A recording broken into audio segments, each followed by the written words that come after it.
Hi, very glad to see you on the channel. Before you start listening to the story, write in the comments whether you like the voice on the video. I used to believe that love meant sacrifice, that if you were a good husband, a patient man, you could endure anything. Melissa had a way of making me feel like I was lucky to be with her, like I had won some kind of prize. She was beautiful, confident, the kind of woman who turned heads when she walked into a room. And I had spent years convincing myself that meant something. At first, the insults were subtle. A sigh when I told her about my day, an eye roll when I made a joke at dinner. Then they became sharper, more pointed. "You wouldn't understand, Jason," she would say with that condescending smile, usually in front of other people. "You're not really in this industry." I had left my job in security installation to take care of the house, to support her career. It had made sense at the time. Real estate was demanding, and she needed the flexibility. But the more successful she became, the smaller I felt. I told myself it was just stress, that she didn't mean the things she said. Then came the family barbecue. Melissa always put on a show when we were with her family, playing the doting wife while making sure everyone knew who the real breadwinner was. That night was no different. She floated through the party like she owned the place, laughing at her father's jokes, bragging about a new listing she had landed. I stayed by the grill, flipping burgers, happy to let her take the spotlight. Then someone asked me how things were going. Before I could answer, Melissa jumped in. "Jason's been keeping busy," she said with a smirk. "Though I swear, I think he spends more time organizing the spice rack than anything else." A few people chuckled. I forced a smile. Her sister, Kelly, raised an eyebrow. "At least he cooks," she said, trying to defend me. Melissa waved her off. "Oh, don't get me wrong, he tries. But let's just say, if I didn't bring home the real money, we'd be living off boxed macaroni and frozen pizza." Laughter, this time louder. I clenched my jaw, feeling my ears burn. I glanced at Melissa, but she wasn't even looking at me. She was already moving on to another conversation, completely oblivious to the way her words had settled in my chest like a weight. I told myself to let it go. It was just a joke. Just another night where I was the punchline. But something inside me cracked. That night, as we drove home, Melissa scrolled through her phone like nothing had happened. I gripped the steering wheel, my knuckles white. "Do you even like me?" The words slipped out before I could stop them. She looked up, frowning. "What kind of question is that?" "A serious one," she scoffed, shaking her head. "Oh, come on, Jason. Don't be so dramatic." I tightened my grip on the wheel. "Melissa, you humiliate me in front of people. Constantly. Do you even hear yourself?" She rolled her eyes. "It's called banter. You're just too sensitive." I laughed under my breath. "Right. Just a joke. Like always." She sighed, going back to her phone. "You need to stop taking everything so personally." I didn't say another word the rest of the way home. But I knew, right then and there, something had to change. I should have let it go. I should have swallowed my pride like I always did, told myself it wasn't worth the fight, that she didn't mean it. But something about that night stuck with me. The way she dismissed me, the way everyone laughed at my expense like it was some harmless joke. For days, the words circled my mind. I went about my usual routine, cleaning the house, fixing little things she never noticed, making sure dinner was ready when she got home. But everything felt different, heavy, like I was walking through mud, dragging something behind me that I couldn't shake off. Melissa didn't notice, of course. Or, if she did, she didn't care. Then came the night with our friends. She had planned the dinner weeks ago, inviting a mix of old college friends and new faces from the real estate world. Networking, she called it, but I knew better. These weren't her friends. They were people she wanted to impress. People she wanted to see her as successful, untouchable. The restaurant was one of those overpriced places where the plates were small and the waiters wore vests. Melissa looked perfect, as always, in a sleek black dress, her blonde hair falling over her shoulder like she had just stepped out of an ad. She knew how to own a room. She always had. I sat next to her, mostly quiet, letting her take the lead in conversations. It was easier that way. I had learned long ago that anything I said would either be dismissed or corrected. Halfway through the meal, the topic of relationships came up. One of her friends, a woman named Claire, sighed dramatically. "I swear, dating these days is impossible. Either they're broke or they're lazy. Where are all the ambitious men?" Melissa laughed, swirling the wine in her glass. Oh, they exist. You just have to be patient. Claire smirked. Like Jason. I felt Melissa tense beside me. Claire grinned. I mean, you guys have been together forever, right? He must have done something right. Melissa took a slow sip of her wine, then set the glass down carefully. Oh, Jason is great. He's dependable. Something about the way she said it sent a chill down my spine. Just not exactly ambitious, she added with a small smile. The table chuckled. I felt my stomach twist. Claire frowned. What do you mean? Melissa waved a hand. I mean, come on. He's a great guy, but let's be real. He's not out there chasing big deals or making things happen. He's happy just coasting. Another laugh. Someone muttered something about how every relationship needs balance. I stared at her, trying to decide if she was actually serious. She caught my expression and rolled her eyes. Oh, don't look at me like that, she said, nudging my arm. You know I'm kidding. I wasn't smiling. The table went quiet for a moment before someone changed the subject, but I wasn't listening anymore. My heart was pounding. Not out of sadness. Not out of embarrassment. Out of anger. For years, I had let slide. The comments. The way she made me feel like I was nothing. The way she had twisted the sacrifices I made for our marriage into something pathetic. But not tonight. I set my fork down, pushing my plate aside. You know what, Melissa? My voice was calm, too calm. I don't think you were kidding. She blinked, caught off guard. Jason, no, seriously. I leaned back in my chair. You've been saying this kind of stuff for years. Acting like I don't do anything. Like my worth is tied to how much money I bring in. The table had gone completely silent. Melissa's face darkened. That's not what I meant. Then what did you mean? I asked, tilting my head. Because from where I'm sitting, it sounded a lot like you think I'm beneath you. A few people shifted uncomfortably. Someone cleared their throat. Melissa let out a forced laugh. Oh, come on, Jason. Stop being so dramatic. Dramatic? I repeated, my voice still level. You humiliate me in front of your family. You make me the punchline at dinner tables. And when I finally say something, I'm being dramatic. Her smile faltered. I pushed my chair back, standing up. You know what? I think I'm done for the night. Melissa's eyes widened. Jason, don't be ridiculous. I shook my head. No, you have fun. Enjoy your perfect little evening. I grabbed my coat, ignoring the stunned looks from the others. Maybe find someone else to joke about for a change. And then I walked out. I didn't look back. I didn't hear what she said after I left. Didn't care if she tried to spin it into something harmless. I just kept walking out of the restaurant, down the street, my blood still boiling. For the first time in years, I had said something, and I wasn't sure I could stop now. I drove home with my hands gripping the steering wheel so tightly that my knuckles turned white. My heart was still pounding, my mind replaying the moment I had stood up, spoken back, left her sitting there in stunned silence. The shock on her face. The awkward hush that had settled over the table. It should have felt good, but all I felt was exhaustion. By the time I pulled into the driveway, the anger had simmered down to something colder, something sharper. For years, I had convinced myself that Melissa's words were just part of her personality, that she didn't mean anything by them.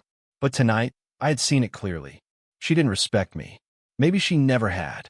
I stepped inside and shut the door behind me, exhaling slowly. The house was quiet. Melissa wouldn't be home for hours. She'd stay, laugh, pretend I hadn't just called her out in front of everyone. That was her way. I went to the kitchen and grabbed a beer from the fridge, letting the cold bottle ground me. I wasn't sure what I was supposed to do now. I had spent so many years swallowing my pride, keeping my head down, believing that if I just worked harder at our marriage, things would get better. But what if they never would?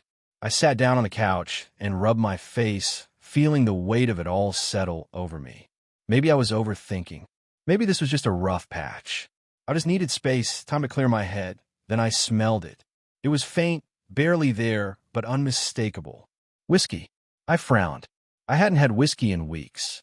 But the scent was in the air, clinging to the cushions, the throw blanket draped over the back of the couch. I leaned forward, inhaling deeper. There was again.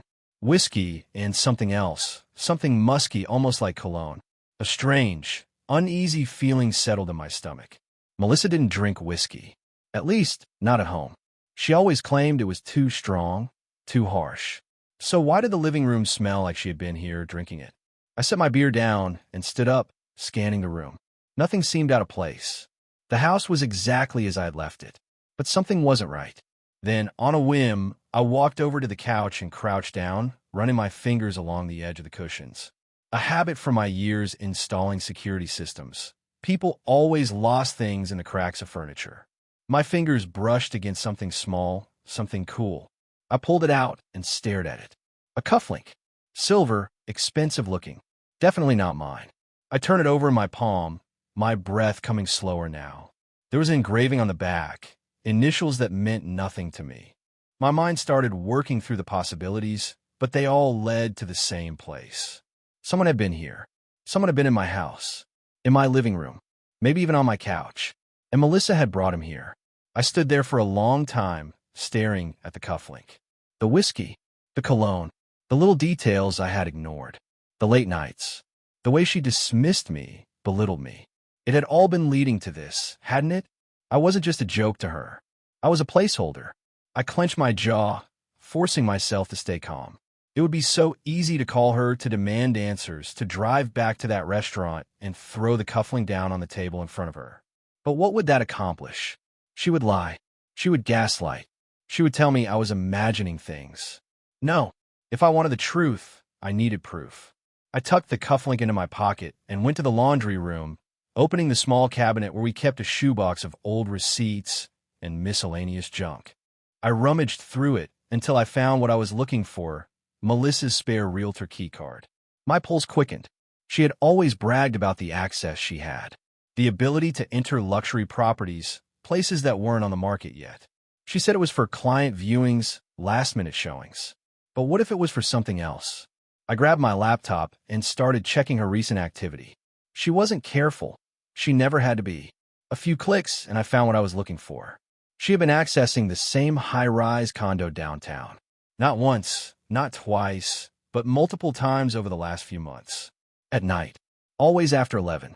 I stared at the screen, my chest rising and falling in steady, measured breaths. Melissa wasn't just meeting someone. She had a routine, a pattern, a place. A surge of ice-cold clarity washed over me. I had spent years letting her make me feel small, letting her strip away my confidence one comment at a time.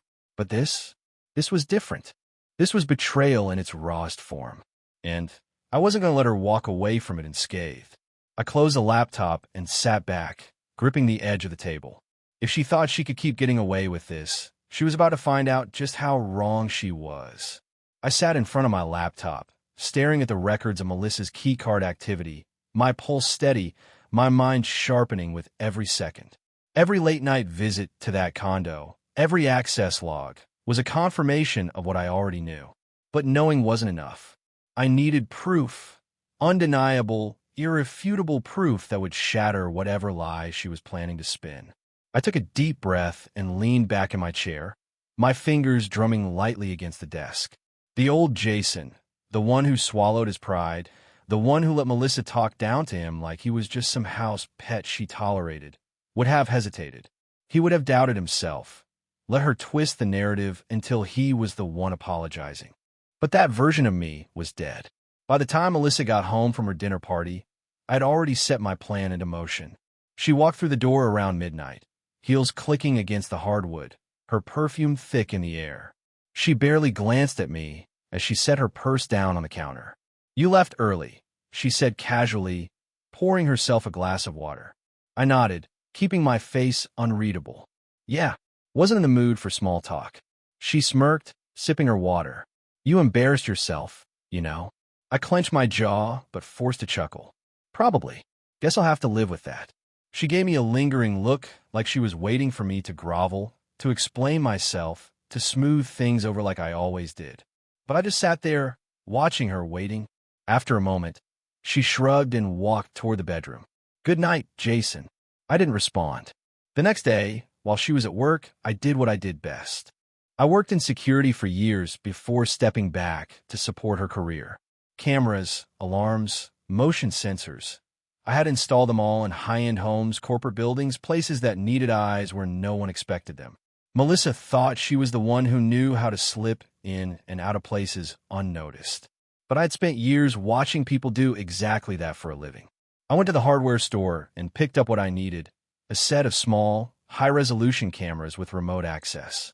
I paid in cash, not wanting any purchases tied back to me.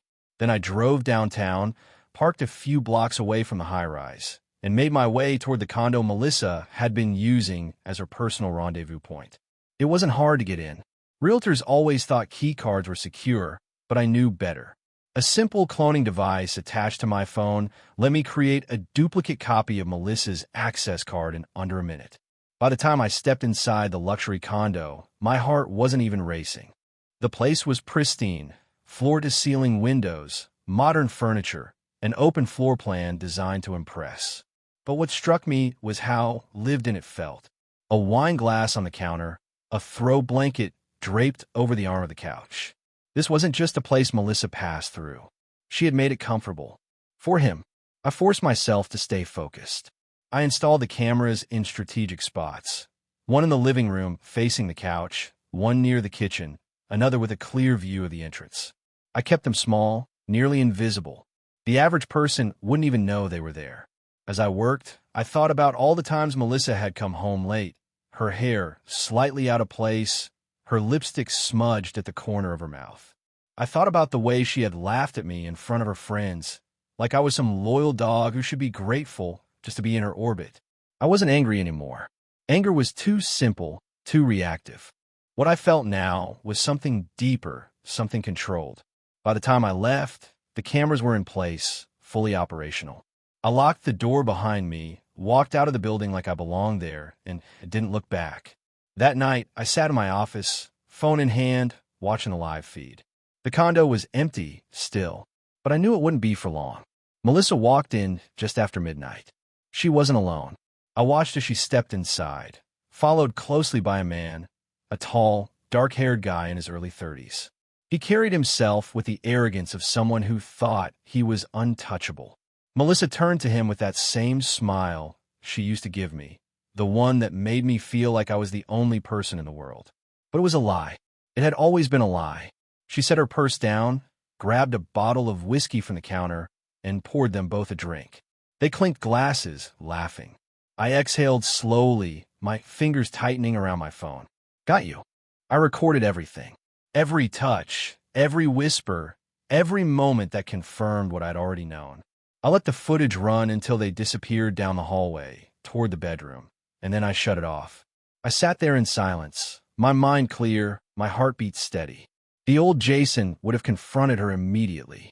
He would have yelled, demanded answers, let his emotions get the best of him. But I wasn't him anymore.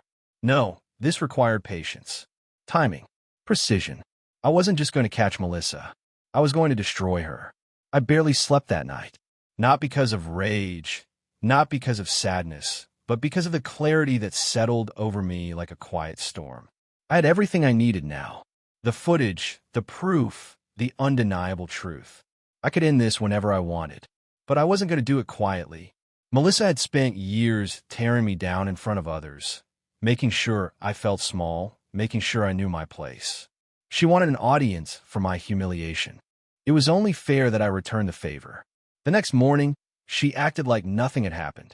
She sat across from me at the kitchen table, drinking her coffee, scrolling through her phone, looking as calm and composed as ever. She had no idea that just a few hours ago, I had watched her wrap herself around another man in that condo like it was second nature. She glanced up at me. You're quiet. I sipped my coffee. Just tired. She smirked. You should get out more. You spend too much time in this house. I almost laughed. Instead, I set my mug down, stretched, and stood up. I was thinking about coming to your event this weekend. Her eyes flickered with something, hesitation, maybe. I couldn't tell if she was surprised or annoyed. Really? I didn't think those networking events were your thing. I shrugged. Figure I should see what you do, show some support. Besides, isn't it that new hotel downtown?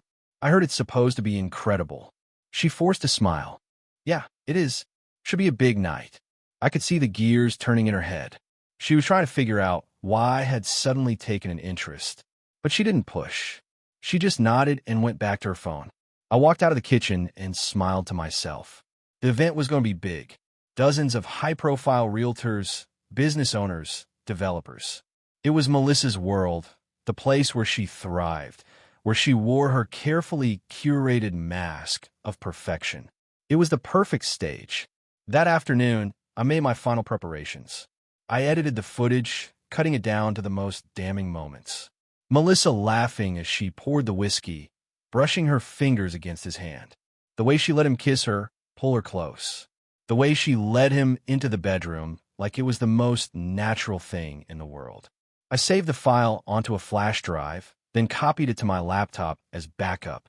I wasn't taking any chances. The night of the event, I dressed sharp. A dark suit, crisp shirt, polished shoes. The kind of outfit I knew Melissa would have appreciated once upon a time, before she started looking at me like I was an inconvenience. When I arrived, the venue was packed. Waiters in black vests carried trays of champagne. Expensive conversations hummed through the room.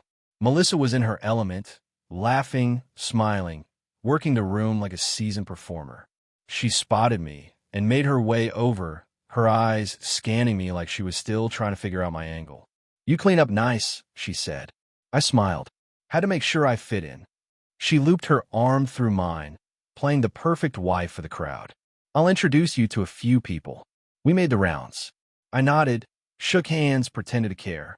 But my focus was on the stage, on the massive screen set up behind the podium where the night's presentations would take place. Melissa was scheduled to speak toward the end of the night. A big showcase about her latest listings, her success in the industry. I waited until she took the stage. She stood under the lights, poised and confident, holding a microphone like she was born to command a crowd. "Thank you all for being here tonight," she began, flashing that perfect smile. "It's been an incredible year, and I'm so grateful for the amazing opportunities this industry has given me." The audience applauded politely. I moved toward the back of the room, unnoticed. My laptop was already plugged into the AV system. The tech guy barely glanced at me as I slid the flash drive into place. Melissa kept talking, her voice smooth, practiced. And as a real estate professional, trust and integrity are at the core of everything I do. I pressed play. The screen behind her flickered. The audience murmured in confusion as the presentation cut to black. Then the footage began. The high-end condo. Melissa stepping inside, a man following close behind her. Their laughter, the whiskey, the way she touched him, kissed him, disappeared into the bedroom with him. The room went silent. Melissa froze, staring at the screen in horror. A sharp gasp came from somewhere in the crowd. A few hushed whispers. Someone stifled a nervous laugh, not sure if this was some kind of elaborate joke. Then the murmurs turned to full-blown conversations, shocked voices rising over one another. Melissa spun toward the screen, then back to the crowd. I don't know what this is," she stammered. I stepped forward, my voice cutting through the chaos. "Oh, I think you do." She turned to me, her face pale, her hands trembling. "Jason, what the hell are you doing?" I tilted my head. "Just showing everyone what trust and integrity look like in your world." She shook her head, panic setting in. This is a mistake. Someone is trying to." I held up my hand, silencing her. "Melissa, don't. We both know exactly what this is." Someone in the crowd muttered. "Is that real?" Another voice, louder. "Oh my God, that's her." Melissa's boss stood up, his expression cold. "Melissa, I think we need to have a conversation. Now." She looked around the room, her breathing shallow, her eyes darting from face to face like a cornered animal. She opened her mouth, then closed it again.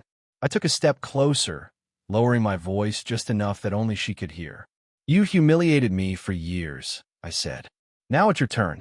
Her lips parted, but no words came out. I turned and walked away. Behind me, the room erupted into chaos. I didn't look back. I drove home in silence, my grip on the wheel steady, my heart an eerie calm drumbeat in my chest. No anger, no guilt. Just quiet. Melissa had spent years tearing me down in front of others, twisting every conversation into an opportunity to make me small. Tonight, I had returned the favor. While I pulled into the driveway, the house looked different, or Maybe I was the one who had changed. The porch light was on, the same way it always was when she came home late, like a beacon guiding her back. Except tonight, it wasn't for her. I stepped inside, locking the door behind me, and exhaled slowly. The weight I had carried for years had finally lifted. I poured myself a drink and sat in the dark living room, listening to the stillness. It wasn't until an hour later that I heard tires screeching into the driveway, followed by the frantic slam of a car door. Then, pounding on the front door. "Jason, open the door." I didn't move. I just took another sip of my drink. More pounding. "Jason, I swear to God, open this door right now." I set my glass down, stood up, and took my time walking over. When I pulled it open, Melissa stood there, her makeup streaked, her hair tangled, her breath coming in short, uneven bursts.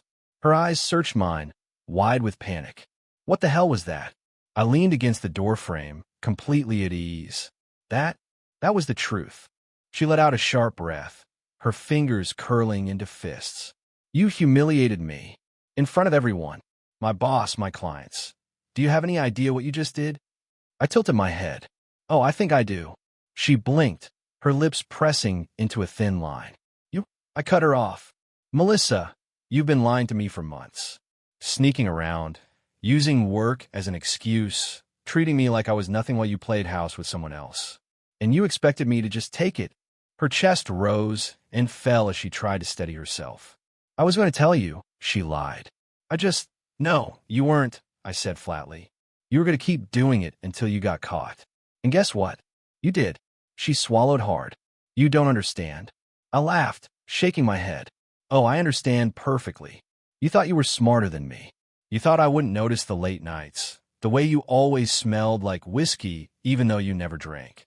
You thought I'd just stay here, playing the devoted idiot while you kept sneaking off." Her jaw tightened. "You've never understood me, Jason. Never." "No," I agreed, my voice quiet. "Because I thought you were someone worth understanding." For a split second, something flickered across her face, something close to regret. But it disappeared just as quickly, replaced by something harder. "Do you think this makes you some kind of hero?" she spat. "Because it doesn't. You look pathetic. Everyone at that event saw you for what you are, a bitter, miserable man who had to destroy his wife just to feel powerful." I let her words sit in the air between us. Once they might have cut deep. Once I might have let them break me. But now they meant nothing. I smiled, slow and deliberate. "Melissa," I said, my voice calm, "you destroyed yourself. I just made sure everyone saw it." Her face twisted in fury. "I hate you." I nodded. "Good. Makes this easier." She frowned. "What?" I exhaled, as if I had been waiting for this moment. "I'm filing for divorce first thing in the morning." She jerked back as if I had slapped her.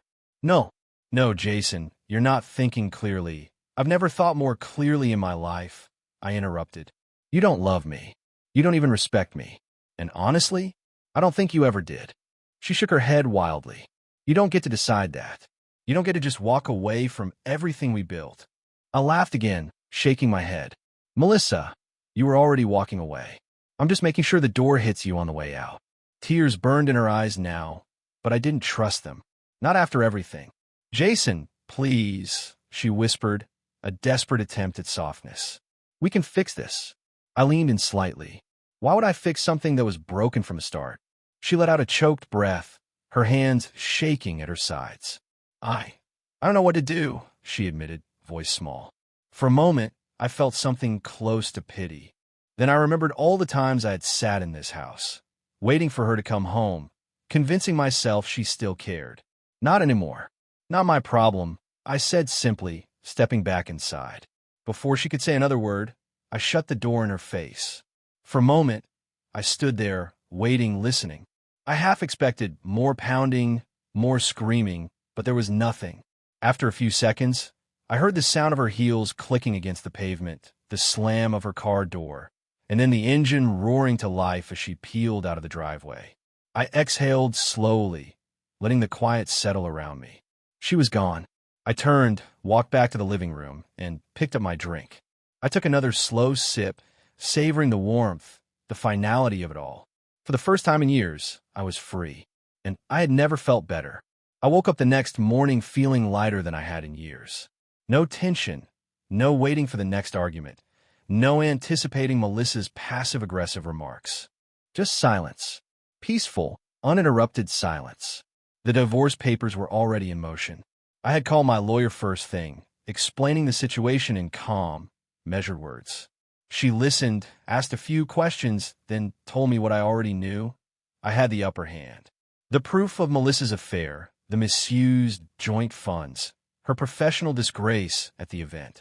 It was all ammunition, and I was fully loaded.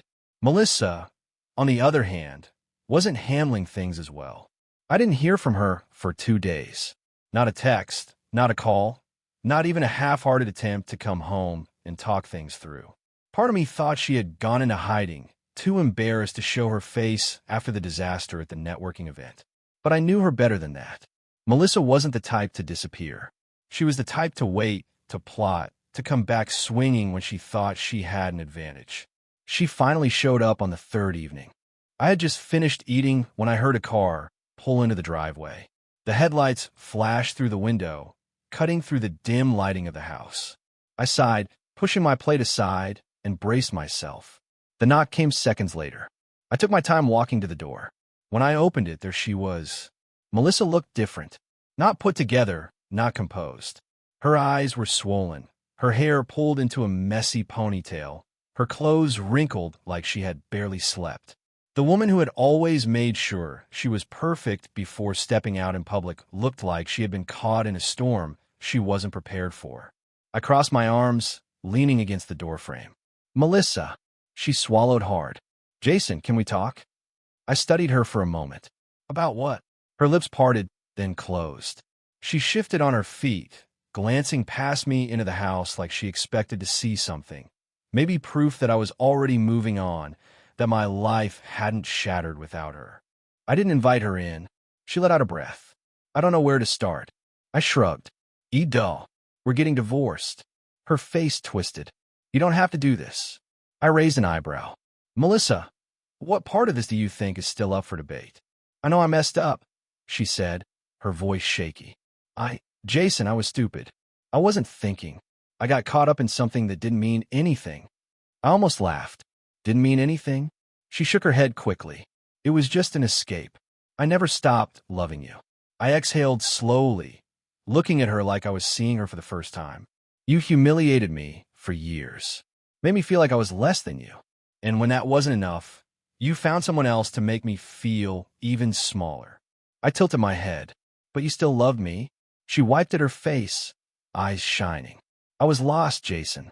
I didn't appreciate what I had. But now I do, and I want to fix it.